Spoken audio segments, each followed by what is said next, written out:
Kellemes délutánt kívánok mindenkinek, ez az Andrews City Life szokásos hétfői tartalma, a City Skylines 2, ahol tovább építjük az európai stílusú Flora városát. Városunkban a következő napirendi pont, hogy valahogyan a közlekedés problémáját orvosoljuk, és kezdjük a közúti közlekedéssel. Az a merész ötletem támad, hogy tegyünk egy felüljárót a déli főút fölé. Ugye a City Skylines 2-ben a Stacked Road funkcióval ez már lehetséges is.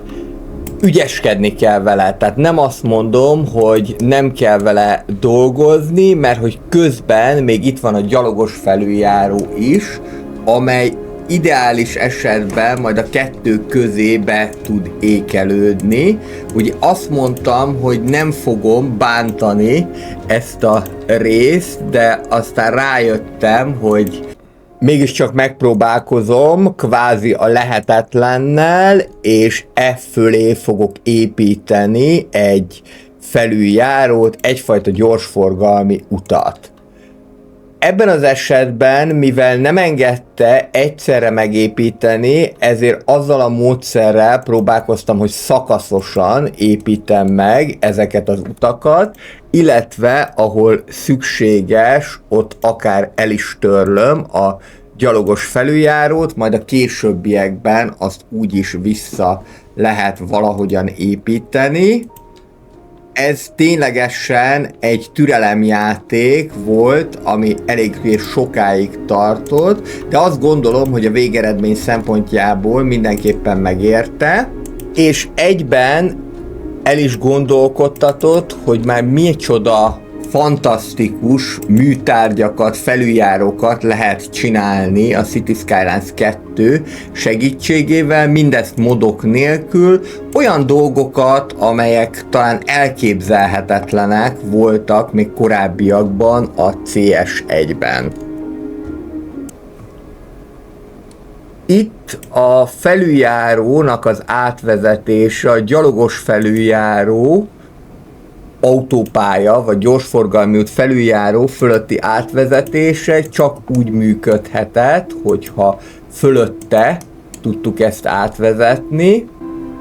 Nyilván Move It móddal például egyszerűbb lett volna az egészet megcsinálni, de most ennél a résznél, legalábbis az első felében valami miatt nem sikerült betölteni a modokat. Végül aztán sikerült megcsinálni az átvezetést, ilyen kis helyes perec formája lett az egész felüljárónak, de ez ebben a külvárosi részben szerintem simán elfér, posztmodern módon néz ki. Menjünk tovább, itt van egy ilyen kereszteződés, ahol az átvezetés egy picit nehezebb. Természetesen itt is meg lehet azért oldani. Szerencsére a körforgalom fölött már lehet utat építeni, és akkor, hogyha még tovább megyünk, akkor a következő kritikus pont, ez a felüljáró. Nos, itt ezzel az van, hogy a Move It móddal ezt nagyon egyszerűen a Page Up gomb használatával föl lehetett volna emelni. De most ugye nem töltődött be a Move It mód, úgyhogy akkor magad uram, ha szógád nincsen, egy mozdulattal megszüntettem a felüljárót, és átépítettem az egészet, újra kellett építeni, nincsen ezzel sem probléma, megoldható a dolog, annyi, hogy legalább 10 egység távolságot kell tartani, hogy az autók, a buszok és a kamionok is elférjenek ez alatt a felüljáró alatt.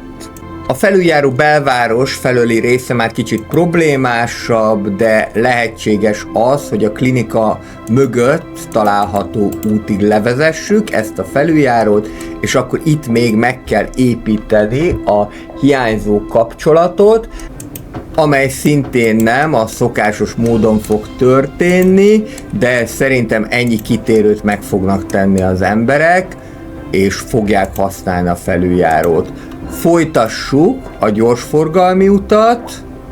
Most itt vagyunk a nagy busz csomópontnál, itt több busz is találkozik a játszótérnél, és akkor innét már viszont a Juno Park felé menő útra terelgetném ezt a gyorsforgalmi utat, és még építettem neki egy másik ágat, valamint egy átkötést is, hogy minél többen használják majd ezt a felüljárót. A következő lépés az lenne, hogy meg kéne építeni a lehajtókat. Minél több lehajtó van, ugyanis annál érdekeltebbé válnak az autósok, hogy ezt a fenti utat használják. Ez sem egy könnyű feladat. Én azt szoktam mondani, hogy amennyiben nem megy a lehajtónak a megépítés, akkor próbáljátok meg ellenkező oldalról, és utána azt egy mozdulattal meg lehet fordítani majd. Lehet látni, hogy elég sokat kell vele ügyeskedni. Például nem megy így, akkor megpróbál megépíteni ellenkező oldalról már engedi, és akkor majd egy mozdulattal meg lehet az egészet fordítani. De ez itt mindenképpen szükséges, hogy egy kétszintű kereszteződés legyen, megint jöhet az ellenkező oldali építés. Nem a legszebb része a városépítésnek, de a végeredmény az jó lesz. Most megfordítjuk ezt a dolgot, és itt is megfordítjuk. Csak vigyázva arra, hogy nehogy túlhúzzuk az utat, mint ahogyan én is tettem. És akkor majd későbbiekben még Move It móddal be lehet ezt igazítani.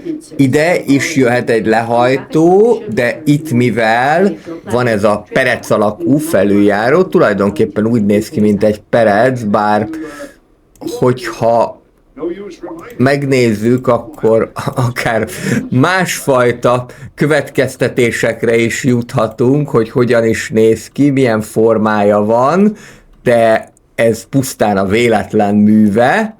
Igazából ugye az a probléma ezzel, hogy a Cities Skylines 2-ben még mindig nem lehet normális gyalogos felüljárót építeni, mert a lépcsők hiányoznak. Ami a nemrégiben bemutatott Workers and Resources Soviet Republicba, amit egyszerűen azt mondták, hogy nevezzem csak szovjet játéknak, mert hogy olyan nagyon sok ilyen témájú játék egyébként nincsen, szóval ami a szovjet Transport Tycoonba, az már megvalósítható, és érthetetlen, hogy akkor a CS2-ben pedig miért nem. Tehát így marad ez a perec, és majd még úgyis alakítani fogok rajta, mert ott még van egy szintbeli kereszteződés, amit majd meg fogok ott szüntetni. És az a vicces, hogy egyébként egyelőre híre sincsen annak, hogy a lépcsőket mikor akarják betenni a játékba. Van valami mód, amit erre lehetne használni, de gyakorlatilag ez használhatatlan, legalábbis ahogy én próbáltam. Következhet akkor az útnak az átfazonírozása, gyorsforgalmi úttá, autópályává, vonzóbb alternatíva lesz, hogy gyorsabban tudnak eljutni egyik helyről a másikra, ahol lehet, nem mindenhol lehet, és nyilván ilyenkor pedig, ahol még esetleg 4 sávos maradt volna az út, mint például itt, ott érdemes a zebrákat leszedegetni. Most ez is fog történni, mert ezek itt a stráda közepén átrohangálnak, ami abszolút nem jó nekünk.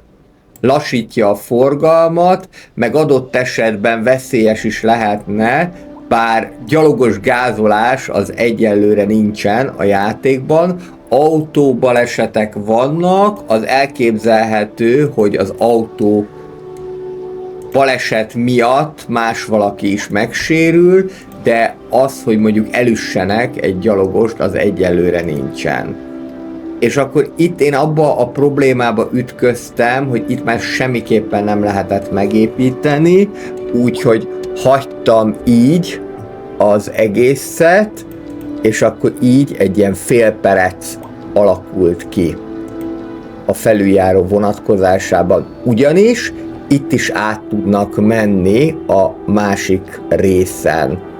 És ezt valószínűleg meg is fogják tenni, mert hogy máshogyan nem tudnak tovább haladni.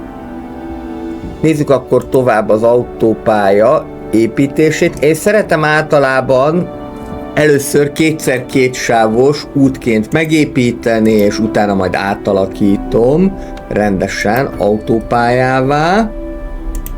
Itt is a kis lépések politikája válik be, illetve ide már majd lehet csinálni egy kereszteződést a másik autópályával. Tulajdonképpen ugye ez a fő autópálya, ami eleve már benne volt a játékban, és itt a dombok mellett el lehet vezetni egészen az örök hó birodalmába. Ugye április van, de ott még mindig havas a táj. Azt hiszem talán az még csak az évnek egy nagyon kis időszakában mentesül a hó alól.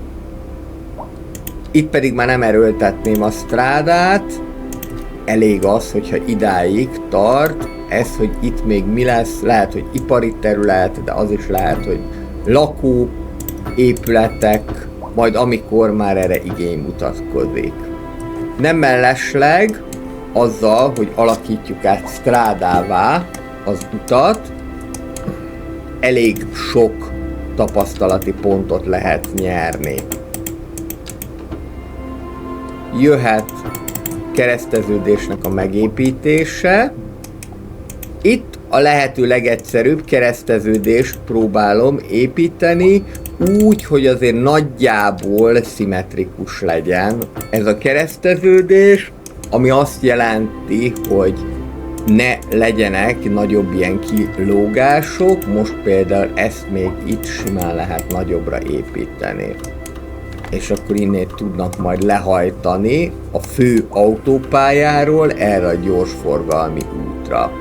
Még van egy másik ága ennek a strádának, amit meg szeretnék építeni, de közben a posta elszámoló központnak a leterheltsége az eléggé brutális, úgyhogy egyrésztről áthelyezem, másrésztről pedig jöhetnek még a toldalék, illetve a kiegészítő épületek, hogy nagyobb legyen a levélfelvevő képesség.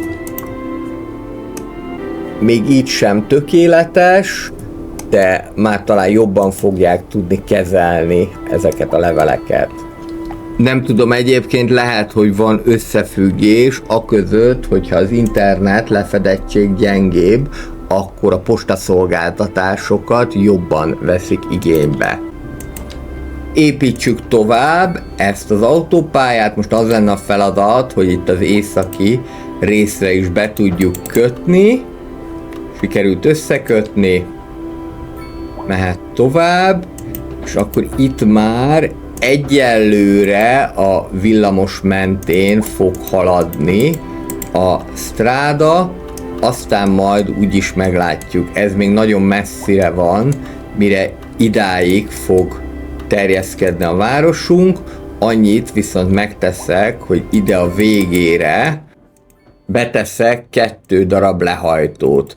Egy lehajtót meg egy felhajtót, itt már nem kell nagyobb felhajtást csinálni az autópályából. És akkor ezt így tudják használni. Itt még annyit kell megtenni, hogy a busznak az útvonalát át kell igazítani, hogy ne menjen föl a felhajtón, utána meg ne menjen le a felhajtón. Én gyanítom egyébként, hogy ez azért van, mert hogy a felhajtón gyorsabban tud haladni, hiszen az autópályához tartozó út, és ezért úgy gondolja, hogy akkor gyorsabban tud átjutni, csak hát úgy tök értelmetlen. Úgyhogy így inkább átraktam az útvonalát.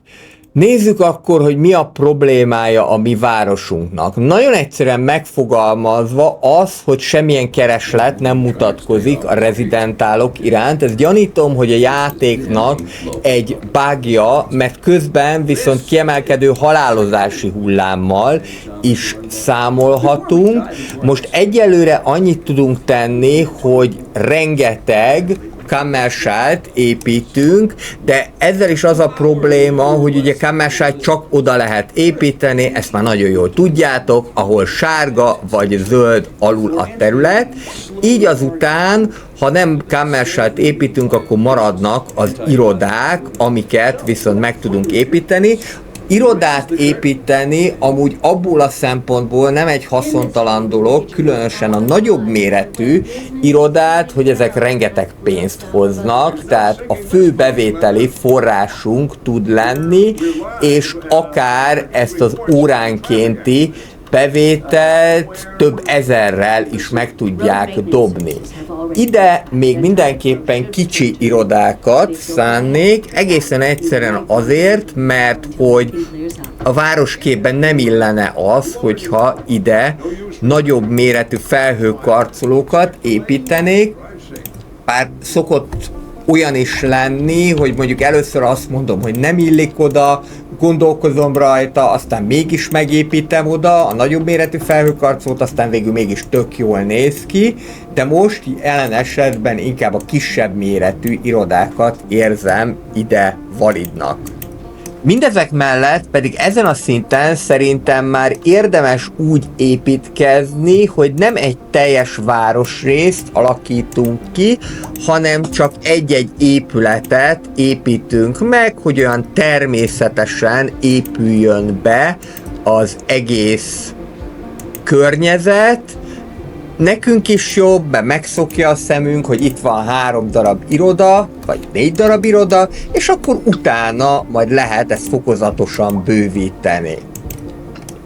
Ahogyan mondani szoktam, az ember tervez és a játék végez, nagyon meghatározza a City Skylines-ban az, hogy mit és hogyan lehet építeni, hogy mire van kereslet, illetve mire nincsen kereslet, és mindamellett persze még különböző egyéb nehezítéseket is beletesz a játék, akár az útépítéssel is, mint ahogy itt is látjuk, nem is tudom, hogy miért nem tudom megépíteni párhuzamosan vele a kicsi utat, hiszen elvileg nem kéne, hogy zavarja egymást a két út, de gyakorlatilag mégis ezzel problémája van.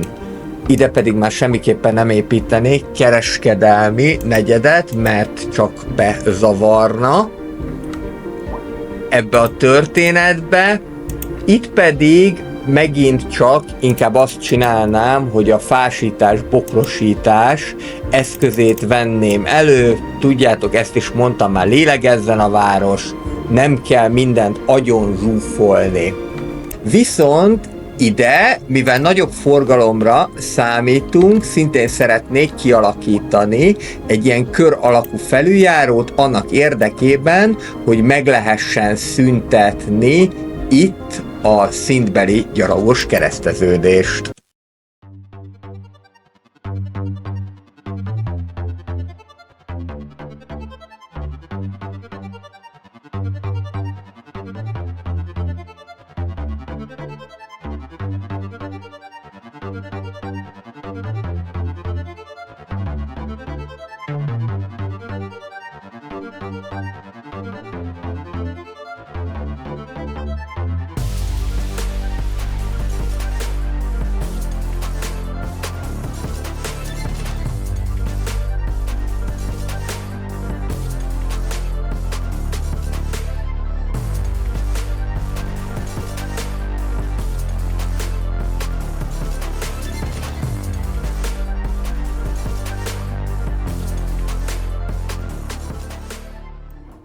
Az újabb kör alakú felüljáró megépítése után akkor jöhetnek ide még irodák, Ami nekem problémám ezzel a játékkal, több problémám is van, annak ellenére, hogy nagyon szeretem, de az egyik legnagyobb problémám az, hogy nagyon-nagyon lassan lehet elérni ezeket a signature buildingeket.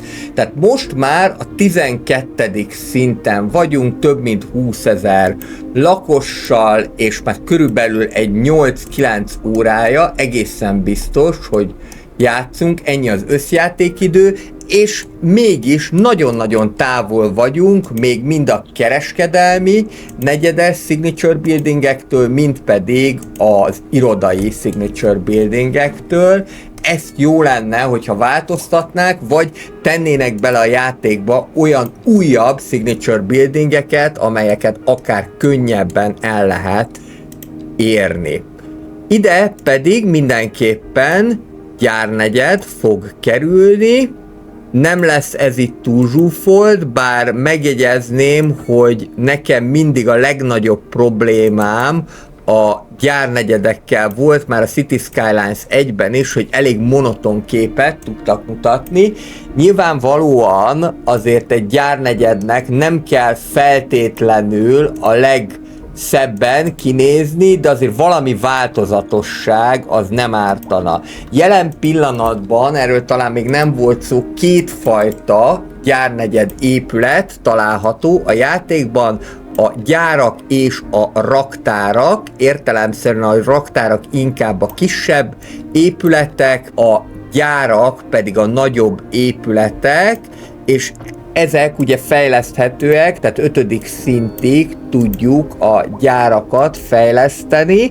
A raktárakban nem vagyok biztos, hogy ott megvan-e ez az 5 fokozatú skála, viszont az a lényeg, és ez is a játéknak egyelőre egy hiányossága, hogy azt, hogy milyen típusú gyárépület fog épülni, tehát hogy neked műanyagot gyárt, olajszármazékot, és így tovább készételt, azt te csak azzal tudod befolyásolni, hogy az adókat csökkented vagy növeled. Tehát a befolyásolás az lényegében csak indirekt módon lehetséges, nem lenne rossz, hogyha ezt egy kicsikét konkrétabban is lehetne befolyásolni, de ehhez egészen biztosan, hogy még egy olyan kiegészítő kell majd, mint az Industries volt a City Skylines 1-ben. Közben nézegettem a rendeleteket is, egyelőre még elég kevés rendelet közül lehet választani, úgyhogy még nem is erőltetném ezt a vonalat. Amit viszont mindenképpen megtennék, hogy innét kitiltom az autókat, mert elég csúnya, hogy itt állnak az út szélén, bár az is igaz, hogy be lehet vezetni az útszéli parkolásra is valamilyen díjat, illetve lehet ezt is szabályozni, ami nagyon jó dolog, mert akkor ebből is lehet extra pénzt szerezni. Mivel a szint elején vagyunk, 13 új development pointunk van, gondolkozom, hogy mire költsük el. Szerintem ez a Disease Control Center, ez azért fog kelleni, hogy a járványokat majd meg lehessen előzni. Ezzel rögtön el is ment 8 pont, és ezen kívül, mivel most az egészségügyi fejlesztésekre megyünk rá, még az orvosi egyetem jöhet 2 pontért, és akkor még marad 3 pont a következő szintre, vagy hogyha valamit nagyon gyorsan ki kéne oldani, akkor van még lehetőség rá. Az oktatást is nézzük meg, hogy alakul, illetve az egészségügyet is. Sajnos a halálozás az nagyon magas, tehát több mint 1000 ember hal meg egyetlen egy hónap alatt, és igazából nem lehet megtalálni az okát, hogy ez miért történik, mert maximum a zajszennyezettség az, ami ezt indokolhatná, de az meg szerintem nem akkora problémaként mutatkozik. Mindemellett pedig a rezidentálokra sincsen még kereslet, úgyhogy ennek hiányában akkor elkezdek irodákat építeni. Azért erre a viszonylag külvárosi részre fogom építeni, mert hogy itt fog jobban kinézni a hegy oldalban, itt nem fogja agyonvágni azt a kisvárosias hangulatot, amit eddig sikerült fölépíteni, de itt is óvatosan, módjával próbálok építkezni, ami azt jelenti, hogy semmiképpen sem akarom túlzsúfolni ezeket az irodai épületeket. Itt ez a rész csak abból a szempontból problémás, hogy a közlekedés egyelőre még nincsen megoldva. Mai alkalommal majd ide bevezetek egy buszjáratot, de hosszú távon valószínűleg a villamos lesz a megoldás, vagy esetleg majd a metró. Metrót egyelőre még nem építenék, hogyha egyszer lesz metró, akkor az nagy valószínűséggel a föld alatt fog menni, ami pedig a legdrágább alternatívát jelenti az összes közül. De ez a város nem Port Shadow, hanem ez egy hegyes, dombos város, tehát ennek megfelelően igazodnia kell majd a közlekedésnek is ehhez. Az egy szerencsés dolog, hogy a villamos viszont aránylag sok helyre felvezethető, még sokkal több helyen tud megjelenni, mint a City Skylines 1-ben. A City Skylines 1-ben ugye voltak ilyen problémák, hogyha nagyon meredek volt a terep, akkor oda még az utat föl lehetett vezetni, de önmagában a villamost már nem. Itt talán ez már kevésbé létezik. Addig is pedig, amíg se busz, se villamos nem jön ide, gondoskodok arról, hogy legalább taxival ki tudjanak ide jönni, illetve a megfelelő postaszolgáltatásról is. Jelen pillanatban így néz ki a városunk, ezt a szintezettséget mindenképpen meg akarom tartani, hogy tudniillik a háttérben vannak a nagyobb, magasabb épületek, mert szerintem ez így jobban néz ki.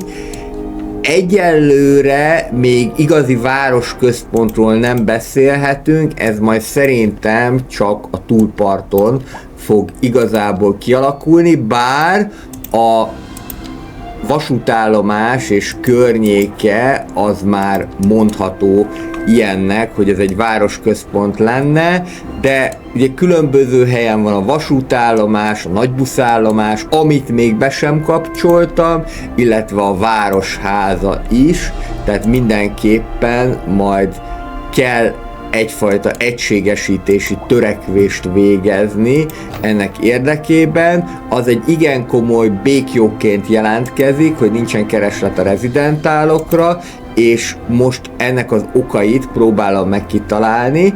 Többek között az is lehet ennek az oka, hogy nem olyan jó a lakosoknak az egészsége, illetve hogy kapacitás határon vannak bizonyos klinikák.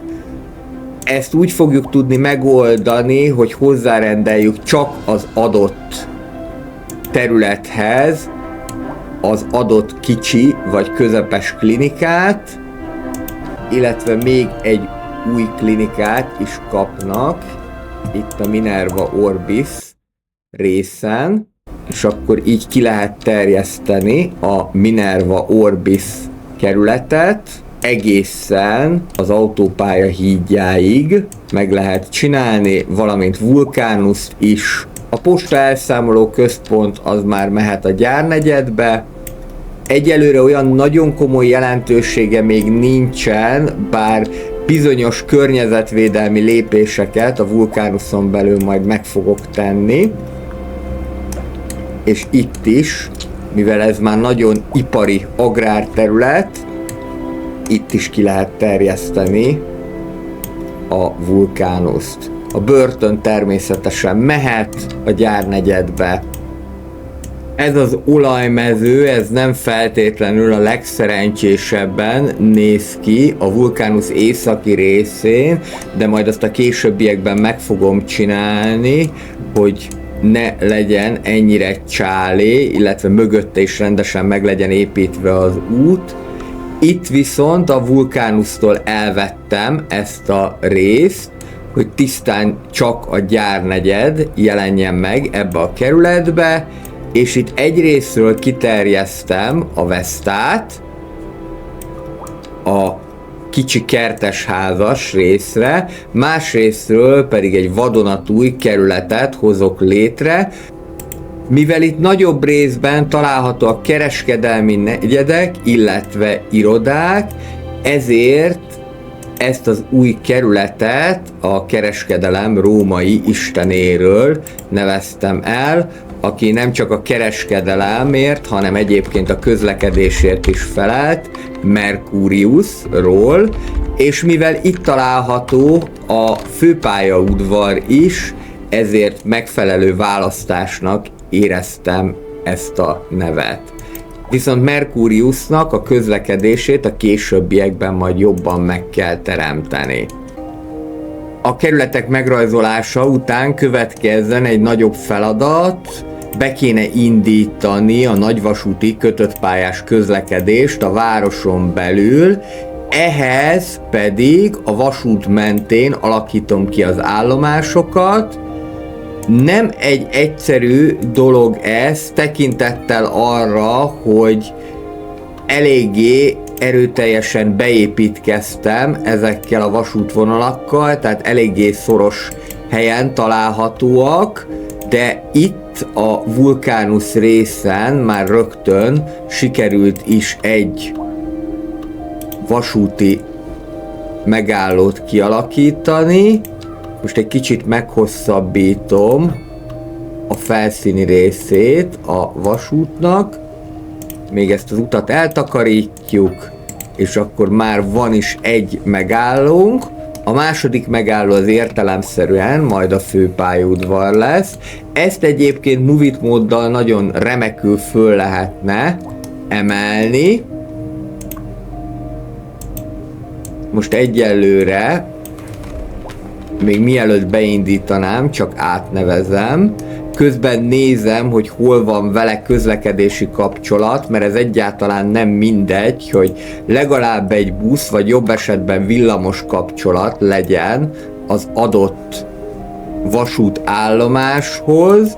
Szokták kérdezni, akár e-mailen keresztül is, azok, akik az Andrew City Life oldalát követik, hogy mi szükséges ahhoz, hogy a közlekedés jó legyen a városban, mert gyakori problémaként merül az föl, hogy hát megépítettem, de nem használják. Nos, azon túlmenően, hogy érdemes az adott vonalat sűrűn lakott területeken elvezetni, azon túlmenően nagyon sokat tud segíteni, hogyha van közlekedési kapcsolata. Ami azt jelenti, hogy az adott vasútállomás nem csak önmagában van, hanem át lehet szállni buszra, villamosra, metróra, a későbbiekben majd trollibuszra, szívből remélem egyébként, hogy lesznek majd trollibuszok a játékban, és hogyha ez így van, valamint a gyalogos kapcsolat is rendesen meg van építve, akkor használni fogják megfelelően azt a vasutat. Itt most, hogy az elején nem sokan fogják használni a vasutat, ezzel semmi probléma nincsen, nem nagyon fogom ettől összesírni magamat, mert ez a vasút majd egy idő után túl fog terjeszkedni a nagy folyón is, ennek megfelelően egy igen hosszú vonalat kell elképzelni, még arra is gondoltam, hogy akár ott a partoknál is levezetném, de az nem néz neki túlságosan realisztikusan. Itt közben meg kell oldani az Intercity vonatnak a megtekeredési problémáját. Ezt úgy lehet, hogyha innét kipöcköljük ezt a két megállót, és áttesszük az egyes vágányra, és akkor így már rendben van, és akkor indulhat is mindjárt a vasútvonal meghúzása, tehát innét indul az egyetem mellett levő új buszállomástól, itt a temető előtt fog megállni, utána jön a 2-es számú vagy középső vágánynál a főpályaudvar, végül pedig a Vulcanus északi része. Ezekhez mind majd meg kell építeni a közlekedési kapcsolatokat, tehát az fontos, hogy legyen közlekedési kapcsolat, de mondom, itt az elején még ezt nem sokan fogják használni, alig páran, viszont ez már valami kezdetet jelent, hogy valami elindult, sötét zölddel fogom megcsinálni ezt a vonalat, és akkor az 1-es az lesz a regionális vonat, a 2-est pedig akkor jelöljük betűvel, ez pedig megy az egyetemtől Vulcanusig. Legalábbis egyelőre, a későbbiekben majd ezt ki lehet bővíteni, vagy akár ebből is lehet egy körjárat, megjegyezve azt, hogy a körjáratok annyira nem szoktak működni más városokban, itt most az életből vett városokra gondolok, tehát a reális városokban, ahol körjárat van, egy példát tudok, az S-Bahn körjárat az Berlinben található, az viszont nagyon jól működik, ott mindkét irányba is létezik ez a körjárat, metró körjárat pedig Chicagóban található. Utóbbi városban viszont még nem voltam, tehát ott nem láttam, hogy az vagyis az Elevated Rail az hogyan működik, remélem majd előbb-utóbb sikerül oda is eljutni, tehát Amerikába bejutni az egy más történet, mint hogyha csak Európában utazna az ember. Valamint természetesen, ha metró körjáratot nézzük, akkor ott van a Glasgow-i vonal, a Clockwork Orange, amely azonban csak egyetlen egy vonal, és egy kör alakú metrót alakítottak ki. Tehát van erre is példa, de azért általában nem a körjárat, hanem az A-ból B pontba menő járatok a jellemzőek a világban, így Flora városánál is inkább ezt fogom preferálni.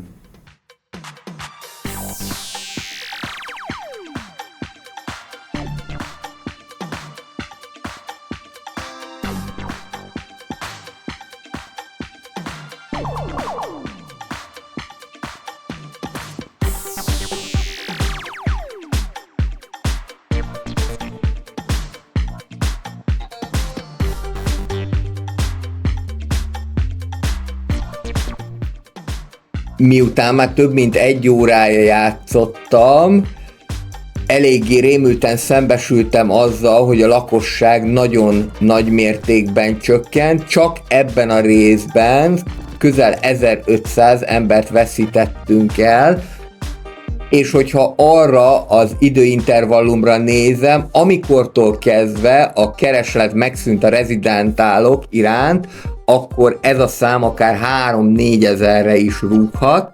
Na most ez nem egy állapot, úgyhogy már nagyon sok mindent próbáltam, többek között azt is, hogy leromboltam bizonyos rezidentálokat, mert ugye a program azt jelezte ki, hogy neki az a problémája, hogy el nem foglalt épületek vannak, de rájöttem, hogy ez a lehető legrosszabb megoldás, mert hogyha lerombolod a rezidentálokat, attól még nem fog megjelenni a kereslet, viszont a kevesebb ember miatt munkaerőhiány lesz, illetve kevesebbet is fognak adózni, tehát akkor szépen a költségvetésedet is tacsra tudod vágni. Aztán tulajdonképpen utolsó mencsvárként eszembe jutott az a módszer, amit még a SimCity-ben alkalmaztam, a SimCity 4-ben, hogy tudnélik, hogyha valahova nem akartak beköltözni a lakók, akkor elkezdtem parkokat építeni, és úgy tűnt, hogy ez lesz a megoldás. Itt már elkezdett enyhén megjelenni a kereslet a rezidentálok iránt, egyelőre még csak a low density rezidentál iránt, de hogyha megnézitek, akkor a lakosságszám egész egyszerűen kilőtt, nagyon-nagyon gyorsan kezdett el gyarapodni a lakosoknak a száma, nagyon gyorsan kezdtek el visszaköltözni az emberek a városba. Na most ez mindenképpen szerintem egy bug, mert nem hiszem azt, hogy 3 parkot lerakok, az ilyenfajta lakosság növekedést okoz, egyben meg is oldotta legalábbis ideiglenesen a kereslet problémáját, de amíg ezt nem orvosolják, addig akkor kénytelenek vagyunk ebből főzni, és most már viszont arra figyelni fogok, hogy csak fokozatosan, módjával építsem a nagyobb méretű rezidentálokat, egészen egyszerűen azért, mert, és erről már többször volt szó, a light, vagyis low density rezidentálokból jön a szaporulat, ilyen csúnyán fogalmazva, tehát ott fognak gyerekek születni. A nagyobb épületekben jellemzően inkább egyedülállók laknak, míg a kisebb kertes házakban, talán még a sorházakban is, de a kertes házakban egészen biztos, ott családok élnek, akiknél majd lesz gyermekáldás, tehát ők tudják majd biztosítani a szaporulatot. Ez egyébként nem baj, hogy a program erre ösztönöz, hogy legyenek kertes házak, illetve legyen kertvárosias rész, mert a Cities Skylines 1-ben gyakran megtörtént, és ez is egy gyakori hibám, ti ne kövessétek el, hogy amint megjelentek a nagyobb méretű épületek, szinte kizárólag csak azt építettem, és elfeledkeztem a kertvárosi épületek építéséről. Úgyhogy most szépen fontolva próbálok terjeszkedni, szerencsére ez a költségvetésben is meglátszik, illetve főként a lakosság számban is, hogy újra 23 000 környékén vagyunk, és ez a tendencia majd még javulni fog, de mondom, lényegében erre véletlenül jöttem rá, hogy ezt kéne csinálni. Én azt gondoltam, hogy elég park van ebben a városban, mert az meg egy másik hibám, hogy túl szoktam építeni a parkokat, de itt talán akkora nagy fenntartási költséggel nem járnak, mint a Cities Skylines korábbi részeiben. Ott egyébként különösen a Cities Skylines 1-ben, a Green City-ben volt az a problémám, hogy nagyon nagy volt a parkoknak a fenntartási költsége, illetve az egyéb szórakoztató létesítményeknek, az egyéb rekreációs létesítményeknek. Például, hogyha azt vesszük, akkor az uszodának 1600 pénz volt a fenntartási költsége, ami irreálisan soknak számított a Cities Skylines 1-ben. Szerencsére a 2-ben ezt a problémát már orvosolták. És természetesen a lakónegyedek kialakításánál pedig azt veszem figyelembe, hogy ha már megépült ez a vasút, akkor ennek a környékére építem meg a különböző lakónegyedeket. Ugye kicsit úgy csinálunk, mint Pécsben az Asperni metró, ami annak idején több portál is azt írta róla, hogy metró megy a kukoricásba, mert hogy Aspern, Bécsnek ez egy keleti része, arról is ismeretes lehet, hogy Napóleon itt csatázott annó. Itt kialakult egy új lakónegyed, de nem igazán volt még egy kiforrott állapotban, tehát még szerkezetkész állapotban volt ez a lakónegyed, amikor már az U2-es vonalat Bécsben oda kihúzták, ugye, csak hogy érzékeltessem a különbséget, amíg nálunk ugye Káposztás megyerre, amely egy több mint 40 000, most talán már 50 000 ember is lakik ott, 40 éve nem bírnak ki húzni egy metróvonalat, Bécsben már akkor is megépítek a metrót, amikor még ott igazából sok ember nem is lakik. De ez volt 2013-ban, most 2024-et írunk, úgyhogy most már ott tartunk, hogy új villamos vonalakat is hoznak létre, illetve meghosszabbítanak. Most készül a 27-es villamos, ami már egy újabb kapcsolatot fog jelenteni Aspen, a város keleti része, és a város északi részén található Floridsdorf között. Tehát végeredményben megérte a kukoricásba egy metrót építeni, mert utána a város ennek megfelelően terjeszkedett. És itt Florában is ez lenne a cél, hogy a város fokozatosan terjeszkedjen a vasút mentén, illetve utána majd hosszú távon a folyón túl is tudjunk építkezni. Egyelőre azonban a rezidentáloknak az óvatos telepítése folyik, sajnos nagy valószínűséggel így is meg fogjuk enni a rávonatkozó keresletet. Közben nézem azt, hogy hogyan teltek meg ezek a nagy lakóépületek, amik a város szélén voltak, és meglepő módon, ahogyan a parkok megépültek, pedig tőlük viszonylag távolabb épültek meg, ezek az épületek is megteltek, beköltöztek a lakók.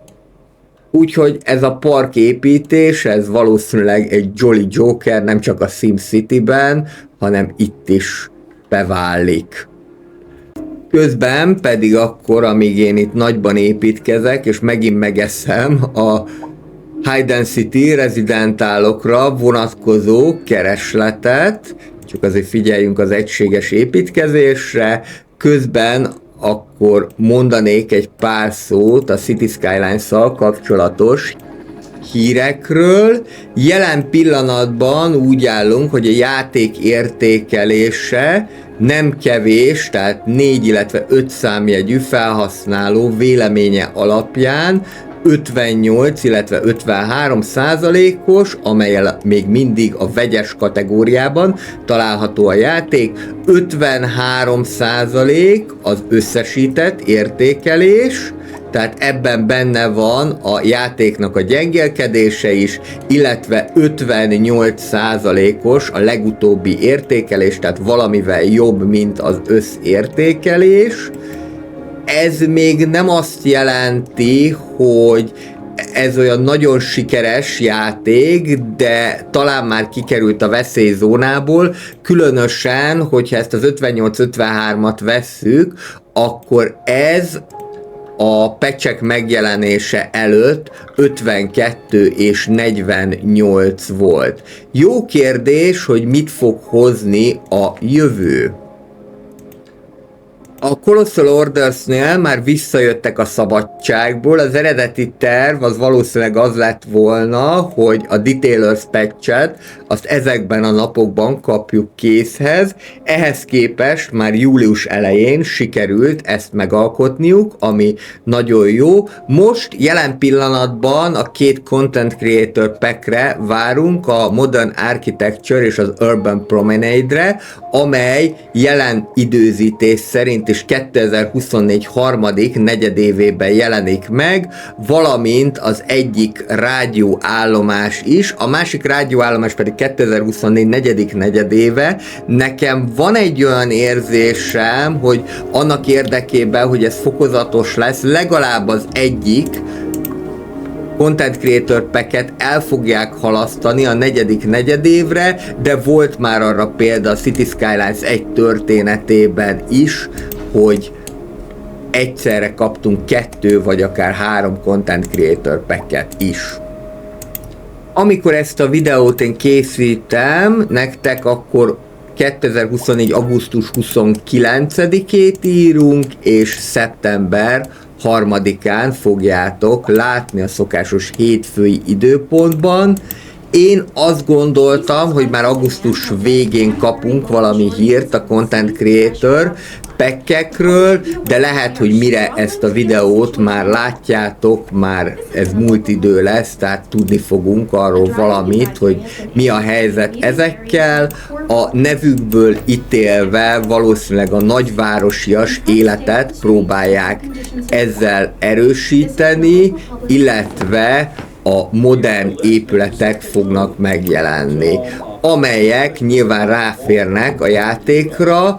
Na most egy nagyon jó kérdés az, hogy a Beach Properties kudarca után vajon mit fogunk kapni, mennyi épületet, és főként, hogy mennyire lesznek használhatóak. Én a magam részéről, ezt is talán már mondtam, a Beach Properties-t azt nem éreztem akkora kudarcnak, hogy 4 meg 5%-os értékelése legyen ennek, minden idők egyik legrosszabb értékelése, ha nem a legrosszabb. Utána, amikor a Paradox ezt ingyenessé tette, akkor gyorsan el is távolította a kínálatból a Beach Properties Content Creator packet. Én inkább azt gondolom, hogy miután egyrésztről sokat várattak vele, másrésztről pedig el is rontották emellett még a modolási lehetőséget is, legalábbis akkor ott első körben, ami már egy sokadik első kör volt, nem igazán működött ez a történet, ezért a rajongók ilyen módon is bosszút álltak a Beach Properties-en, hogy akkor jól leértékeljük. De nem tudom, szerintem nem volt olyan rossz Content Creator Pack, de írjátok meg kommentben, hogy nektek hogyan tetszenek ezek a tengerparti, elegánsabb házak. Kíváncsi vagyok a véleményetekre, hiszen ugye mindenki ingyenesen elérheti már ezt a Content Creator Packet. Szóval ez egy izgalmas kérdés, hogy a Modern Architecture-nél akkor mit fognak alakítani, annál pedig még izgalmasabb, hogy ezt milyen árazáson fogják megtenni.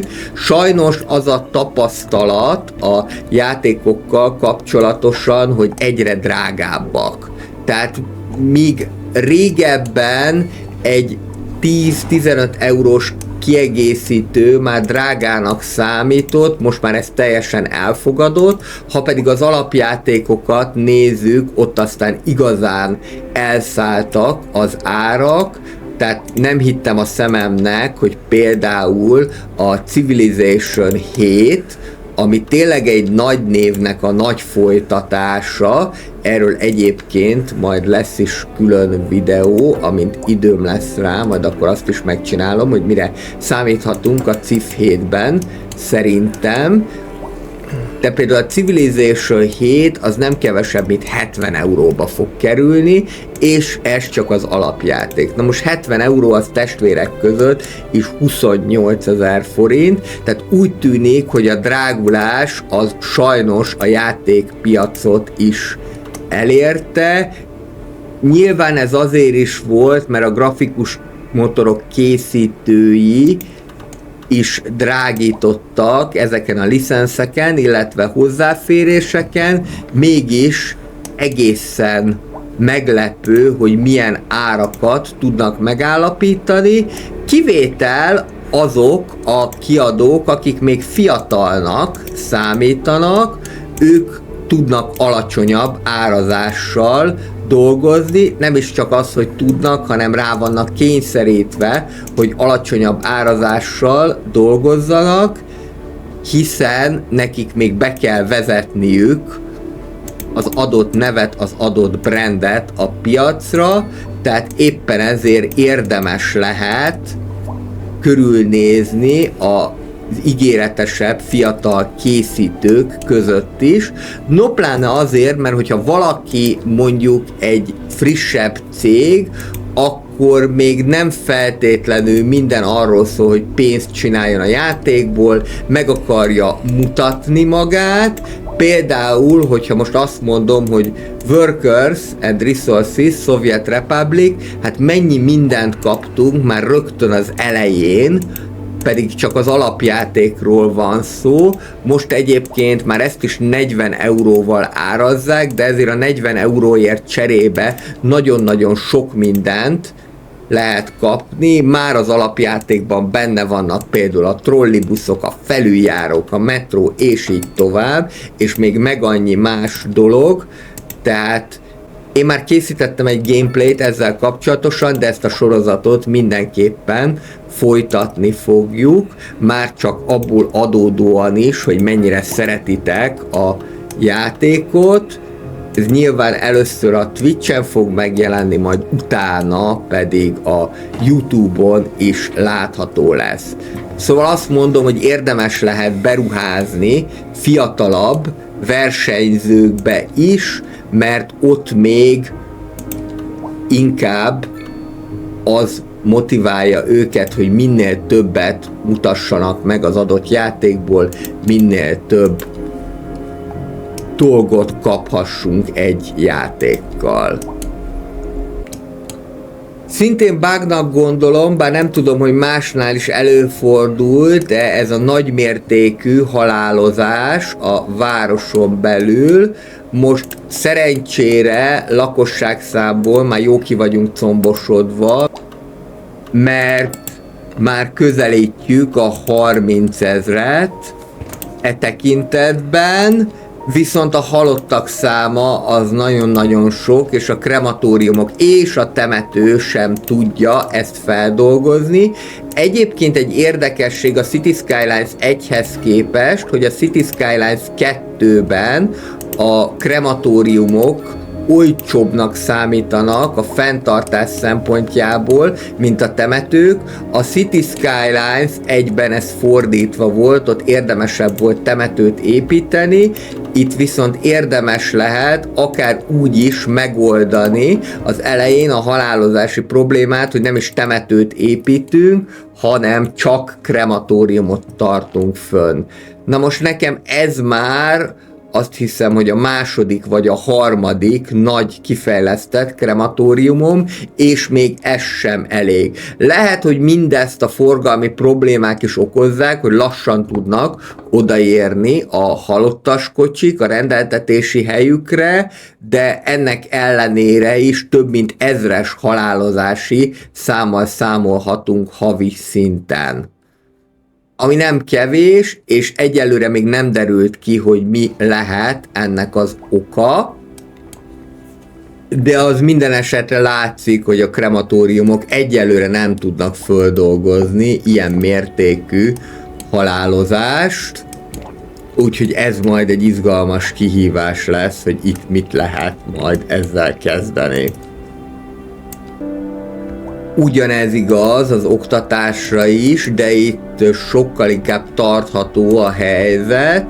Most jelen pillanatban csak a főiskolát kell kibővíteni, és egyebekben pedig eléggé jól állunk. A régebben még volt ilyen probléma, hogyha mindenki számára elérhető volt az általános iskola, akkor eltűnt a rezidentálokra vonatkozó kereslet. Szerintem most már ezt a 2 patch-el sikerült orvosulni, tehát nem az a lényeg, hogy nem az a cél, hogy a tömegeket tudatlanságban tartsuk. És ide pedig még jöhet egy kisebb méretű főiskola is, a későbbiekben pedig ezt majd ki lehet bővíteni. Így Juno Park az nem csak a pihenés, hanem az oktatás színterévé is válik. Oda a szélére én már beépítettem 2 darab nagyobb méretű lakóházat, ami nem biztos, hogy egy jó ötlet volt, mert oda viszont nehezen fognak beköltözni. Ez már előre látszik, ennek következtében pedig újra lecsökkent a rezidentálokra vonatkozó kereslet. Bővíteni kell a börtönt is, mert valami miatt elég sok bűnöző is van, tehát itt ezt a börtönt ki kell bővíteni, ráadásul rögtön 2 darab szárnyal is, mert majdnem 2-szer annyian vannak, akiket be kéne rakni a kóterba, mint ahány férőhelyünk van. De ezt is megoldjuk, szerencsére olyan anyagi helyzetben vagyunk, hogy egy-egy ilyen toldalék épület már nem okoz problémát. A városépítés ezen szakaszában inkább arra kell vigyázni, hogy a nagyobb épületeket építsük óvatosan. Gondolok például egy ilyen Disease Centerre, ha azt megépíteném, ami csökkenteni a fertőzéseket, nem olyan acélos mértékben, mert összesen 5%-kal, akkor annak nem csak a fenntartási költsége lenne brutális, hanem rögtön 2 millió pénzt is levonna a számlámról. Itt látható a már előbb említett probléma, hogy tudniillik nem foglalták el elegendően az adott rezidentát, ráadásul a jobb oldala azért is problémás, mert zömmel előregedő a lakosság, ami azt jelenti, hogy a halálozások következtében egy idő után még kevésbé lesz telített az az épület. Első körben mindenképpen megépítenék egy parkolót, hogy komfortosabb legyen az itteni létezés, utána pedig jöhetnek a kisebb üzletek, van is rá igény,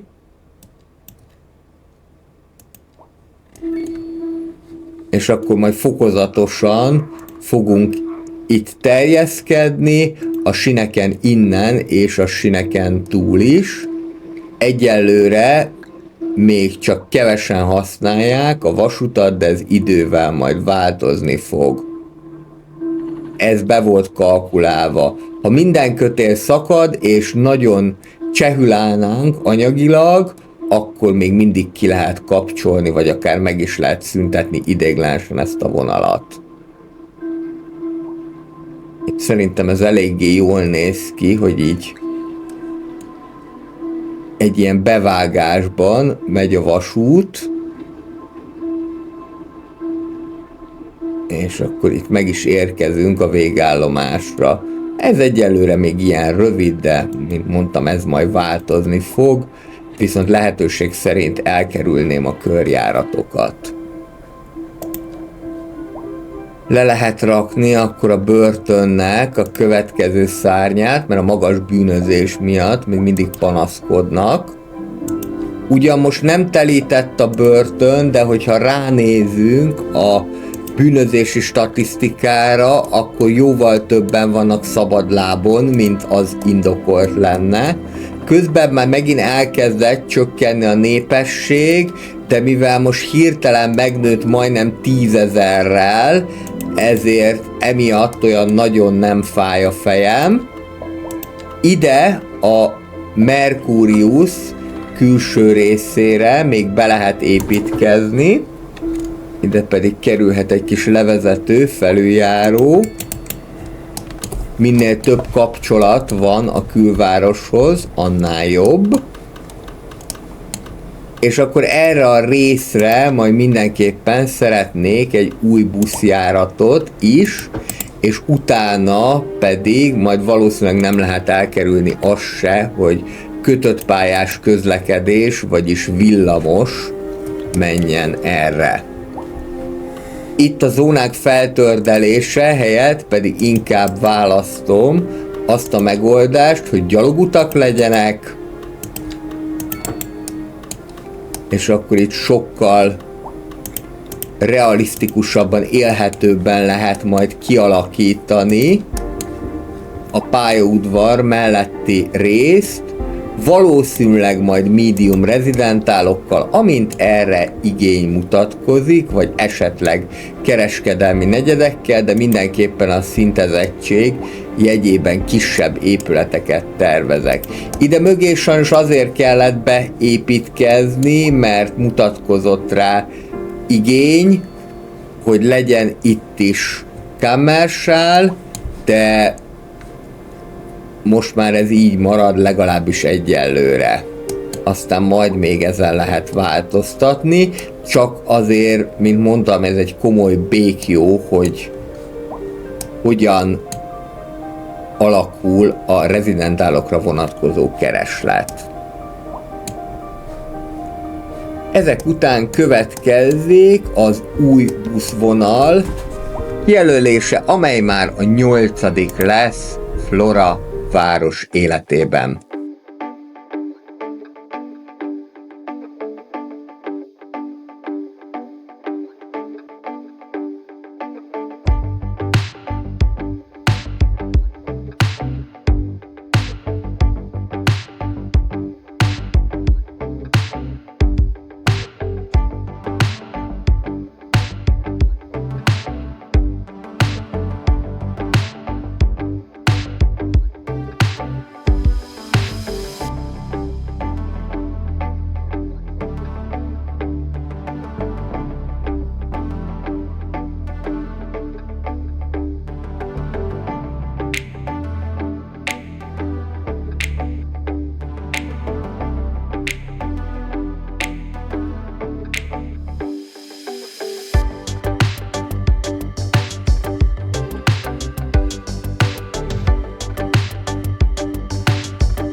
Mivel útvonala eléggé hasonló a 4-es A buszhoz, ezért a 4B-t adtam neki a számozási rendszerben. Indul a Juno Parktól, és ugyanúgy Minerva Orbis felé megy, de Mercurius felé fog tenni egy kitérőt, ezáltal ezt a városrészt is bekapcsolva a vérkeringésbe. Természetesen, mivel ez egy eléggé hosszú buszvonal, a meglevő kapacitás már nem lesz elegendő, úgyhogy ki kell bővíteni a buszgarást is. Már most is nem kevesebb, mint 65 buszunk van, de ezt még bővíteni kell. Ennek mondjuk áldozatául fog esni a farm is, de hogyha csinálunk egy ilyen 3-as bővítést, amellyel már 95-re bővül a buszflotta, akkor az egy ideig egészen biztos, hogy elég lesz. Ugorjunk ide a Mercuriusnak az újabb részére, itt nem csak egy alagutat sikerült meghúzni, hanem itt van egy ilyen lukas rész is. Először azt gondoltam, hogy kitörlöm, aztán rájöttem, hogy ez egészen jól néz ki, hogy fölülről lehet látni, hogyan mennek az autók. A szegélyezést pedig az Extended Road Upgrade móddal természetesen meg fogom csinálni, illetve itt annak érdekében, hogy a későbbiekben is látszódjon, ez a kis luk csak kicsi irodákat építek fel. Most már csak a zajszennyezettséggel és a bűnözéssel van problémájuk, még ide, ahol sárga a terület, jöhet egy kis kereskedelmi negyed, és a továbbiakban, amikor majd lesz rá igény, akkor pedig jöhetnek a rezidentálok. Amit viszont nézek, hogy a buszoknak nagyon nagy a kihasználtsága, most már 2 buszjárat jön ide a Mercurius negyedbe, és tényleg van amelyik fullon kihasznált, úgyhogy nagy valószínűséggel a következő alkalommal majd ide is be fogja tenni a lábát, pontosabban a kerekét a villamos, mert kelleni fog egy kereszt irányú járat is. Ezt majd még ki fogom gondolni, hogy hogyan legyen, de valószínűleg elég kacifántos lesz az út vezetése, annak érdekében, hogy minél több embert tudjon összeszedni. És itt még látom, hogy a parknak az állapota nem tökéletes, úgyhogy akkor még le lehet tenni egy parkgondozó épületet is. És lassan el is érünk a szintnek a feléig. Ez körülbelül egy 2,5 órányi játék volt. Nyilván ebben az is benne van, amikor valamit nem tudsz azonnal megépíteni, átépíted, máshogyan gondolod, mint eredetileg, de ezzel mindenképpen kell számolni, hogy ilyenkor bizony egy-egy szintre föllépni, egy-egy szintet teljesíteni, már 4, 5 vagy akár 6 órányi játékba is kerülhet. Ezért van az, hogy a 11. szinttől kezdve már csak fél szintenként haladunk fölfele. És úgy tűnik, hogy még egy krematórium fog kelleni. Most megépítjük, aztán, hogyha egyszer majd nem lesz rá szükség, akkor ki lehet kapcsolni. Azt gondolom, hogy az ilyen mértékű halálozás is egyébként valamilyen bugja lehet a játéknak. Nem tudom, hogy ti tapasztaltatok-e ilyen mértékű 1000 fölötti halálozás számot, hogyha igen, akkor írjátok meg kommentbe. Egyébként a városban eléggé szépen megjelentek az emberek, elég sokan vannak az utcán, úgyhogy kezd ez egy igazán pezsgő, nyüzsgő várossá kialakulni, de a közlekedésen majd még nagyon sokat kell javítani. Az ősz megérkeztével, akkor itt a Gyárnegyed és a Mercurius között még kialakítok egy kis részt. Ide nem valószínű, hogy bármilyen épület fog kerülni, maximum csak a parkok, eléggé gyűrt még ez a rész, úgyhogy most ezt itt lesorjázzuk rendesen, aztán majd lehet itt még mit alakítani természetesen, talán úgy jó, hogyha így feljebb van, és akkor ide akár a későbbiekben majd egy botanikus kert is kerülhet.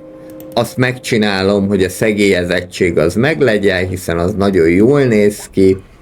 Szerintem, mivel pedig sikerült eljutni a 12. szint feléig, amelyhez nem kevesebb, mint 21.500 tapasztalati pontot kellett összegyűjteni, így én megköszönöm a szíves figyelmeteket.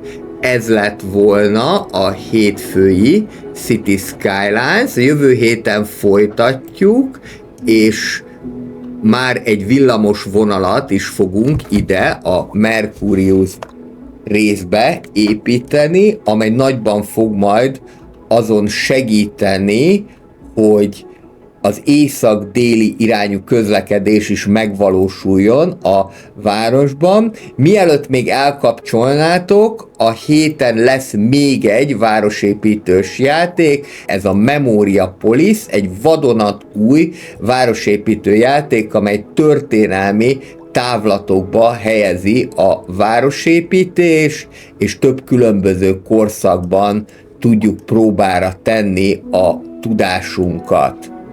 Mindenkinek kellemes hetet kívánok, akikre vonatkozik, azoknak zökkenőmentes iskola, illetve egyetemkezdés és City Skylines tartalommal pedig jövő hétfőn jövök újra. Sziasztok!